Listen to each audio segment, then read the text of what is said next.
So, hello to my YouTube channel. So, we are going to start with a new topic, journal entries. In the previous video, we have done all the concepts and conventions and other accounts, important things what should be there before journal. For that, you can go to the previous videos to see any topic which you should go with beforehand. So, in today's video, I am going to talk about journal. Journal में journal entries कैसे pass करते हैं.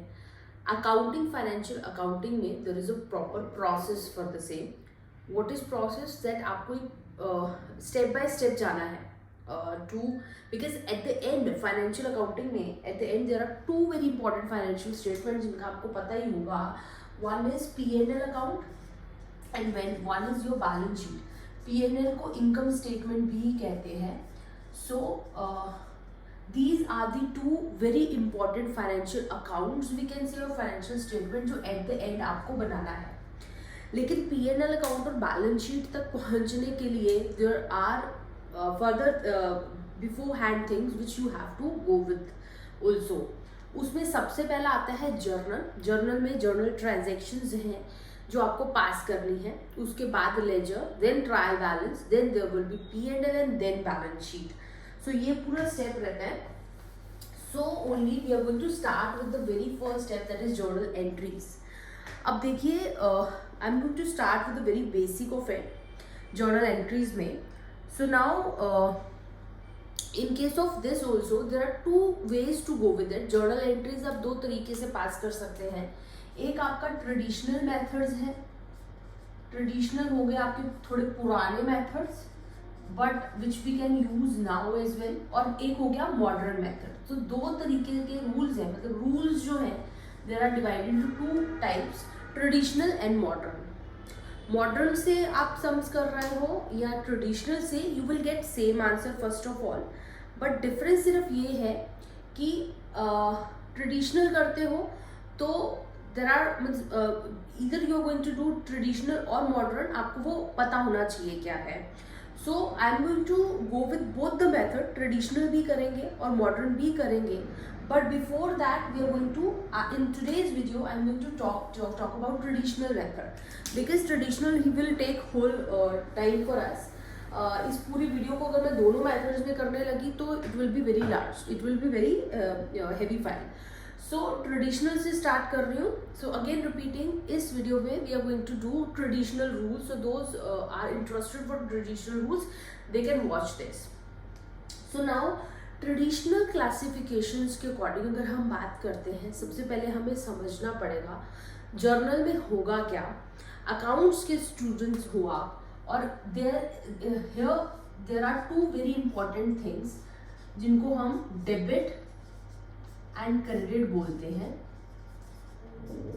So these two, debit and credit, are going to very important part in your accounts, financial accounting, और very important in case of journal, because journal में हमने करना ही ये है.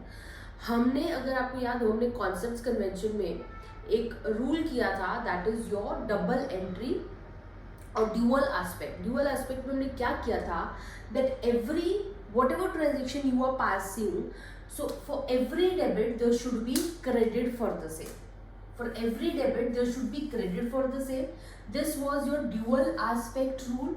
And second rule आपने किया था money measurement concept. Money measurement concept. ठीक है जी. अब ड्यूअल एस्पेक्ट मैंने बता दिया क्या बोलता है कि अगर आप किसी को डेबिट कर रहे हैं तो आपको क्रेडिट भी करना पड़ेगा. अगर आप सिर्फ डेबिट कर रहे हैं, क्रेडिट नहीं कर रहे हैं, तो वो आपकी जर्नल एंट्री इनकम्प्लीट है. सिमिलरली अगर आपने डेबिट भी कर दिया, क्रेडिट भी कर दिया, but at the same time आप उस डेबिट और क्रेडिट के आगे कुछ वैल्यू नहीं है आपके पास, आपने कुछ लिया या किसी को कुछ दिया इन रिटर्न. डेबिट क्रेडिट होता क्या है एक्चुअली, फॉर एग्जाम्पल आप किसी शॉप पे गए, आपने कुछ भी परचेज किया. फॉर एग्जाम्पल आपने फ़ोन परचेज किया. फ़ोन जब आप परचेज करेंगे आपके पास फ़ोन आ जाएगा, बट इन रिटर्न वो आपको फ्री में नहीं देने वाला. इन रिटर्न आपको उसकी पेमेंट देनी पड़ेगी. तो आपने टेक क्या किया, फ़ोन, और आपने गिव क्या किया, पैसे. So take and give. Similarly this is going to happen. एक चीज़ जो है डेबिट हो जाएगी, एक चीज़ जो है क्रेडिट हो जाएगी। जो आपके पास आया है उसके अकॉर्डिंग और आपसे जो गया है, डेबिट और क्रेडिट दोनों चीज़ें होने वाली हैं। So again repeating, what is going to happen in journal transaction, take and give, ये दो चीज़ें होने वाली हैं। एक को आप डेबिट करेंगे, एक को आप क्रेडिट करेंगे, डिपेंडिंग अपॉन आप किसका अकाउंट बना रहे हैं और क्या ट्रांजेक्शन है, किस चीज़ की लेन देन हो रही है। सो इसको हिंदी में हम लेन देन भी बोलते हैं। So this is the main case in this case of your dual aspect. तो आप अगर कुछ खरीद रहे हैं या whatever, if you are getting something और आप उस रिटर्न उसको लेने के लिए आप कुछ दे रहे हैं, तो that transaction you must have to pass in your books of accounts, अगर वो बिजनेस से रिलेटेड आपकी ट्रांजेक्शन है। और अगर and at the same time वो क्या होना चाहिए, उसको कुछ वैल्यू होना चाहिए, रुपीज में वो मेजर्ड की होनी चाहिए। अगर नहीं है, अगर आपने फ्री में कुछ लिया है और आपका बिजनेस से रिलेटेड नहीं है, आपको ऐसे ही मिला, आपने सिर्फ टेक किया है, गिव किया है, टेक नहीं है या गिव नहीं है, दूसरा एस्पेक्ट नहीं है, so that transaction also not going to be passed in your accounts. So this is going to happen. These two important concepts we are going to talk about in this journal, take and give and debit and credit. So मैं traditional की बात कर रही हूँ, तो आपने कोई भी जर्नल एंट्री पास करेंगे उसमें ट्रेडिशनल के बेसिस पे there can be 3 types of accounts, 3 types of nature of account we can say. मतलब कुछ भी अगर आप बात कर रहे हो, फॉर एग्जाम्पल आपने गुड्स परचेज करी, कैश में परचेज करी, तो आपका कैश आ गया और गुड्स आ गया या परचेज आ गया। तो ये चीज़ें जो है ये किस नेचर से रिलेटेड है, मतलब जिसके बेसिस पे हम उसको डेबिट करेंगे या क्रेडिट करेंगे, वो 3 भाग्स में और 3 टाइप्स में डिवाइडेड है। उन अकाउंट्स की अगर हम बात करें, so that there is personal and there is real nature and there is nominal nature. ठीक है जी। सो ये 3 पार्ट्स आपके आ जाते हैं ट्रेडिशनल के केस में, डिवीजन, नॉमिनल नेचर के अकाउंट्स, पर्सनल नेचर के account and your real nature के अकाउंट। इन तीनों के अलावा कुछ और नहीं होने वाला। तो अब क्या कहानी है सारी, आपको इनके रूल्स का पता होना चाहिए। उसके बाद आपको जो भी आपके ट्रांजैक्शन में अकाउंट्स आ रहे हैं उनका पता होना चाहिए कि ये अकाउंट्स किस नेचर के हैं। तो वही अभी हम समझने वाले हैं। अभी मैं बात करूंगी सिर्फ पर्सनल अकाउंट्स की। तो पर्सनल, अगर आप ध्यान से देखें, पर्सनल अकाउंट ये कहाँ से बन रहा है, ये वर्ड पर्सन से ही बन रहा है। तो पर्सनल अकाउंट में कौन से अकाउंट्स आएंगे, पर्सन से रिलेटेड, और we can say any transaction जिसमें कस्टमर है, suppliers, money lenders, banks, owners, और we can say any kind of person. और पर्सन इसमें 2 तरीके के हो सकते हैं। एक तो हो गए आपके नेचुरल पर्सन, एक मिनट स्पेलिंग का मिस्टेक है शायद, artificial person,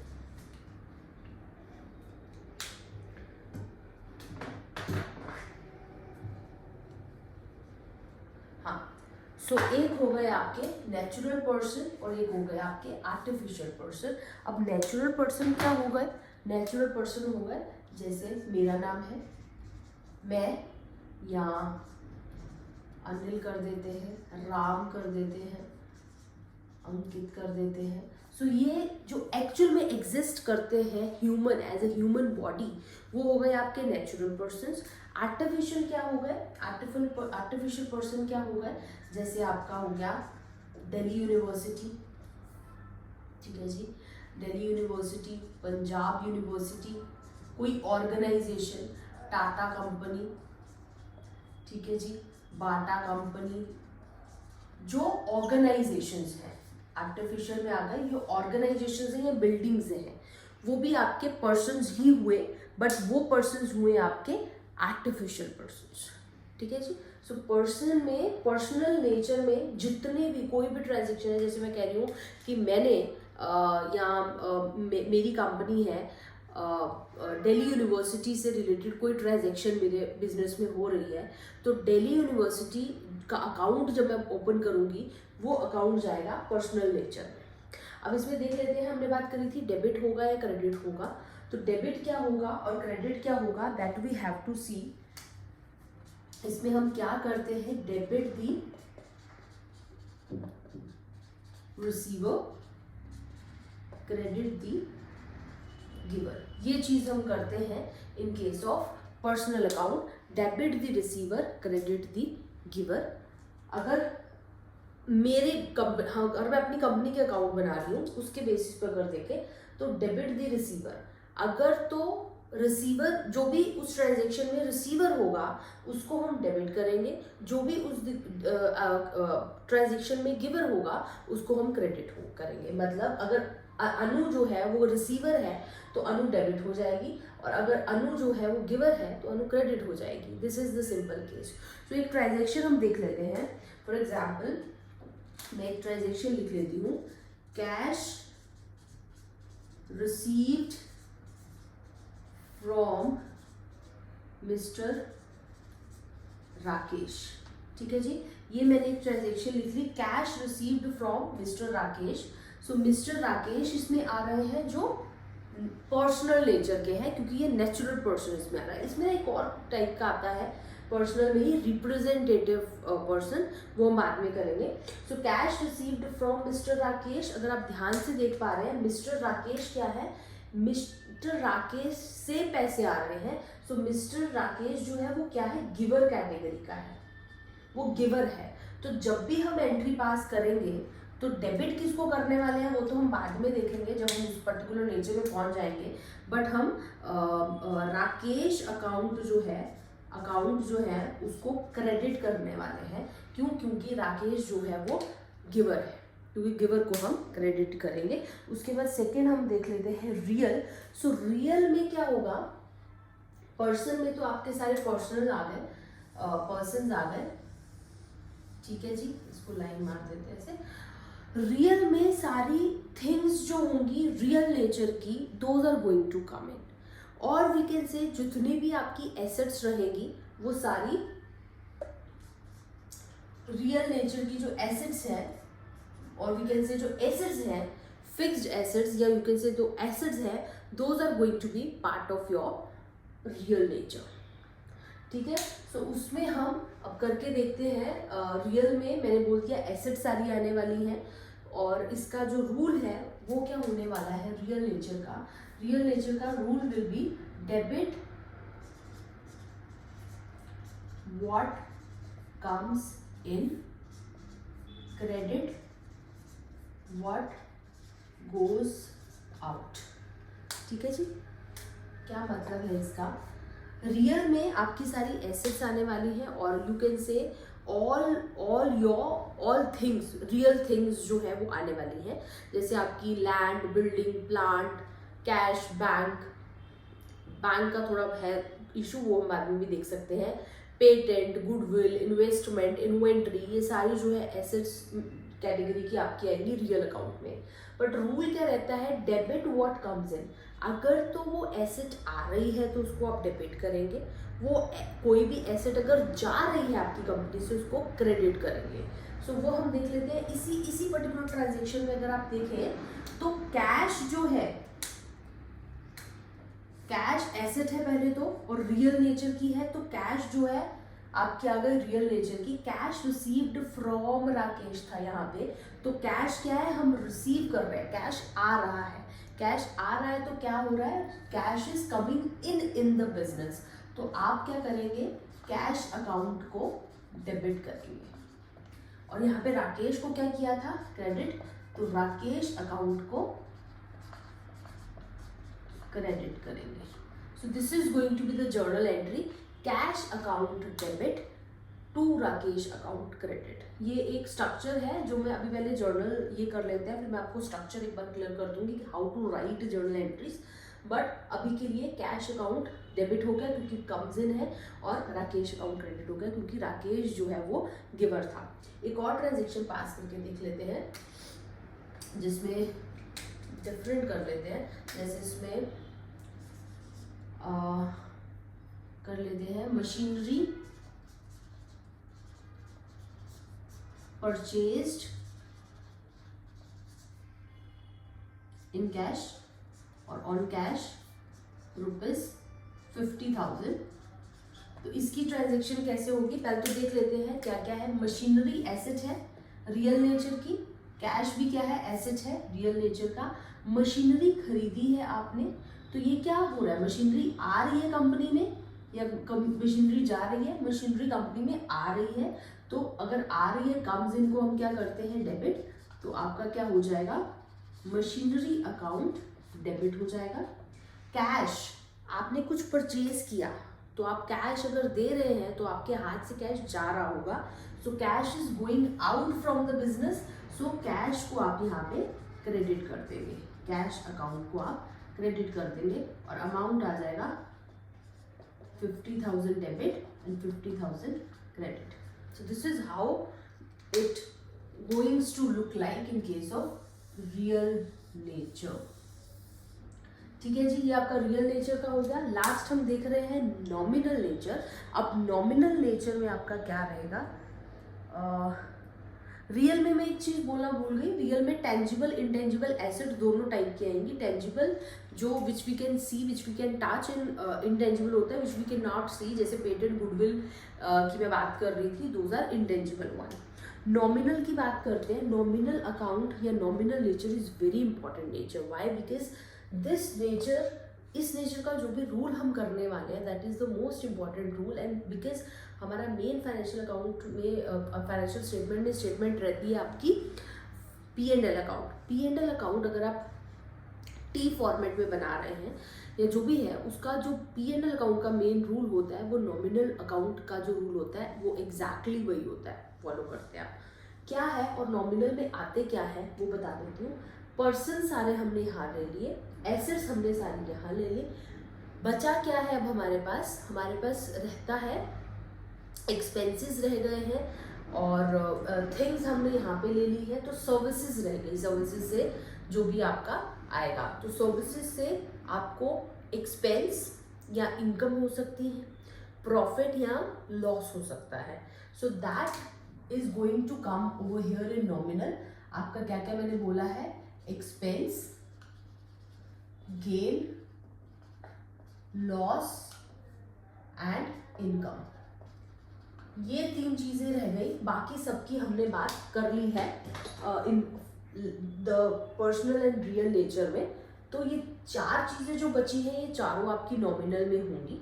and what is going to be the rule in that case, that we can write it down. Debit all expenses and losses, credit all incomes and gains। ठीक है जी, तो ये आपका होने वाला है last rule, that is nominal. Expense है कोई या लॉस है, खर्चा है या कोई नुकसान है, उसको आप डेबिट करेंगे। इनकम है या कोई गेन है, आपको पैसे आए हैं कहीं से या कुछ प्रॉफिट हुआ है, वो आप क्रेडिट करने वाले हैं। एक हिंट मैं यहाँ पे दे दूँ आपको, कभी भी आपकी किसी भी ट्रांजेक्शन अगर आपको गिवन है जिसमें वर्ड यूज किया जा रहा है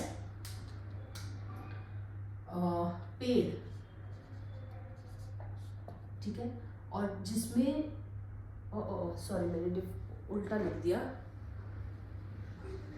जिसमें वर्ड यूज किया जा रहा है रिसीव्ड और जिसमें वर्ड यूज किया जा रहा है पेड, वो नॉमिनल में मोस्ट प्रोबेबली आएंगी। अगर उसमें एक्सपेंस या गेन या लॉस या इनकम की बात हो रही है तो वो नॉमिनल नेचर में कोई ना कोई अकाउंट आने की उसमें संभावना रहती है। और अगर उसमें आपको नहीं समझ आ रहा कौन सा अकाउंट है, तो अब उस केस में पेड और रिसीव्ड अगर लिखा है, अगर तो पेड लिखा है तो वो डेबिट होने वाली है ट्रांजेक्शन, अगर वो पर्टिकुलर अकाउंट नॉमिनल नेचर का है कि ये चीज़ को पे किया गया है, ये चीज़ को, कैश और बैंक को छोड़ के, क्योंकि कैश जब भी आएगा तो कैश तो नॉमिनल नेचर में चला, रियल नेचर में चला गया। कैश के अलावा जैसे आ रहा है रेंट पे किया गया है, कमीशन पे की गई है, या सैलरी पे की गई है, तो क्या हो गया, ये चीज़ें सर्विसेज से रिलेटेड है, क्योंकि आपने रेंट पे किया है तो मतलब आपने उस घर का यूज़ किया है, उस घर की सर्विसेज ली है, या आप सिंपल कह लो कि वो आपका क्या हो जाएगा, रेंट जो है आपका एक्सपेंस है। तो पेड यूज़ किया है, तो जो भी चीज़ पे की गई है वो डेबिट होने वाली है, और जो भी चीज़ रिसीव की गई है वो क्रेडिट होने वाली है। मैं इसकी आपको एक एग्जाम्पल दे देती हूँ। जैसे एग्जाम्पल के तौर पे हम लेते हैं सैलरी पेड बाय कैश और ऑन कैश ₹1000। ठीक है जी, सैलरी पेड फॉर कैश और by cash, for cash rupees आपका 1000 आ गया। अब इसमें मैंने क्या बात की, सैलरी पेड की बात चल रही है, ठीक है, सैलरी पेड और कैश, दो चीजें आ गई यहाँ पे। कैश तो आपका रियल नेचर आ गया, सैलरी की बात है और पेड की बात है। सैलरी जो है एक तरीके का खर्चा है आपके लिए, क्योंकि आप पैसे दे रहे हो, तो सैलरी जो है आपका नॉमिनल नेचर का आ गया, और पेड है और एक्सपेंस है, तो this is going to be debit. Very clear. तो सैलरी आपकी क्या हो जाएगी, debit, salary account debit with 1000 to आपका कैश क्या हो रहा है, कैश जो है वो पे किया है तो कैश जा रहा है, तो cash going out from the company, तो कैश विल बी क्रेडिट 1000। ठीक है, तो ये होने वाली है योर ट्रांजेक्शन। इसी तरीके से अगर ये कैश सैलरी रिसीव्ड होता फॉर कैश, तो आपकी एंट्री उल्टी हो जाती, cash to salary account. So this is done in case of your real nominal personal के केस में। यहाँ पे मैं ये डन कर रही हूँ वीडियो। नेक्स्ट वीडियो में पहले तो मैं स्ट्रक्चर की बात करती हूँ। स्ट्रक्चर की बात आपको बता दूँगी कि प्रॉपर स्ट्रक्चर क्या रहेगा जब आप ट्रांजेक्शन्स पास करेंगे, क्या फॉर्मेट रहेगा, and what is going to be the structure in case of manual passing, when you are passing manual transactions. And after that will take one some to go through with this, how to pass journal transactions exactly.